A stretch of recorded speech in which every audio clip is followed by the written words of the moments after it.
जीतन राम मांझी परिवार के झगड़े के बीच अपनी टांग न अड़ाएं और इधर गिरिराज सिंह को भी नसीहत दे दी है चिराग के जीजा जी ने। नमस्कार, दर्श न्यूज में आपका स्वागत है। मैं हूं अनुराग। पिछले दिनों जीतन राम मांझी का बयान आया था जिसमें उन्होंने पशुपति कुमार पारस को रामविलास पासवान की विरासत का हकदार बताया था और सच्चा अगर कहा जाए विरासत के संभालने वाला शख्स बताया था। ऐसे में चिराग पासवान की पार्टी एलजेपी-आर को काफ़ी किरकिरी लगी थी और चिराग पासवान के जीजाजी जमुई के सांसद अरुण भारती ने जीतन राम मांझी को तगड़ी नसीहत दे डाली थी। आज एक बार फिर चिराग पासवान के मामले में जिस तरह से जीतन राम मांझी ने टांग अड़ाया, तो अब जीजाजी ने साफ साफ कह दिया है कि ये परिवार के झगड़े के बीच में वो टांग ना अड़ाए तो अच्छा होगा। क्या कुछ कह रहे हैं जीतन राम मांझी को अरुण भारती, सुन लीजिए आप। मांझी के बयान जिसका आप लोगों ने विरोध किया था, उन्होंने कहा कि मेरे बयान का गलत मतलब निकाला गया। मैंने कहा था कि पारिवारिक लड़ाई पब्लिक में नहीं आनी चाहिए। नहीं, ये बात पिछले 3 सालों से है। ये जब ये पार्टी और परिवार टूटी थी तो प्राइवेट में तो टूटा नहीं था। ये इसका तो बाकायदा उन्होंने पशुपति कुमार पारस जी ने प्रेस कॉन्फ्रेंस करके बताया था सब कुछ। तो ऐसे में ये कहूँगा मैं कि जीतन राम मांझी जी हमारे बहुत सीनियर हैं, बहुत पूर्व मुख्यमंत्री रहे हैं, बहुत आदर सम्मान है उनका। लेकिन जब भी आप आ कर के रामविलास पासवान जी की जो विरासत है, आप जो उनके गुण रहे हैं, जो आज उनके मूल्यों पर उद्देश्यों पे चल रहा हो, आप उसी को देने की बात करें। आप इसको किसी भी तरह से पारस जी की तरफ मत धकेलें।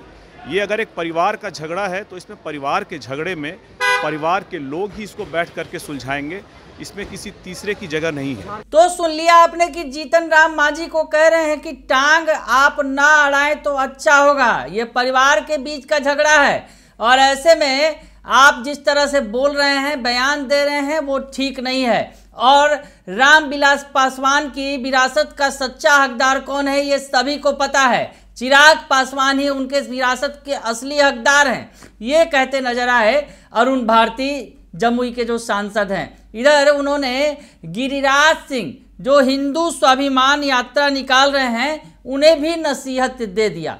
तो क्या कुछ कहा गिरिराज सिंह को अरुण भारती ने, ये भी सुनिए आप। गिरिराज सिंह हिंदुओं को जगाने के लिए यात्रा पर निकल रहे हैं क्योंकि बांग्लादेश में जिस तरीके से हिंदुओं पर अत्याचार हुआ उसको लेकर के उन्होंने कहा है कि हिंदुओं को बचना है, कटना है। तो हिंदू को यात्रा को लेकर वो यात्रा पर निकल रहे हैं हिंदुओं को जगाने के लिए। ठीक है, मान्यता है भाजपा की कि हिंदुओं को इकट्ठा रखना चाहिए, लेकिन हिंदू धर्म के अंदर भी जो अलग अलग कुरीतियाँ हैं, जो समाज में अलग अलग लोगों को बांटा जाता है जाति और धर्म के नाम पे, उसको भी जोड़ने की कोशिश करनी चाहिए। हम लोग का रहेगा कि अगर आप हिंदू को जोड़ने की बात कर रहे हैं तो इसके अंदर जो कुरीतियां हैं, जो इसके अंदर जाति व्यवस्था है, उसके बारे में भी सोचा जाए। उनको भी सही हिस्सेदारी, सही रिप्रेजेंटेशन दे करके उनको भी मेन स्ट्रीम में लाया जाए। उनको भी एक हिंदू होने के नाते भाई की तरह जोड़ करके रखा जाए। जैसे ही धर्म की बात ख़त्म होती है और जाति व्यवस्था पे बात आती है तो हम लोग अलग अलग बंटने लगते हैं। इसके बारे में भी सोचना चाहिए, इसके बारे में भी समाधान होना चाहिए। उन्होंने ये भी कहा है कि बटेगा हिंदू तो कटेगा हिंदू। कैसे देख रहे हैं?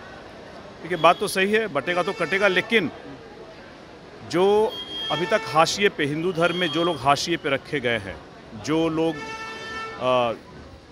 अनुसूचित जाति जनजाति से आते हैं, आए दिन उनके ऊपर अलग अलग तरह से आप देखते होंगे कि किसी न किसी तरह से अत्याचार हो रहा है। अगर आप उनको हिंदू भाई कहते हैं तो उनके ऊपर भी अत्याचार, ये सब खत्म होना चाहिए, उनको भी न्याय मिलना चाहिए।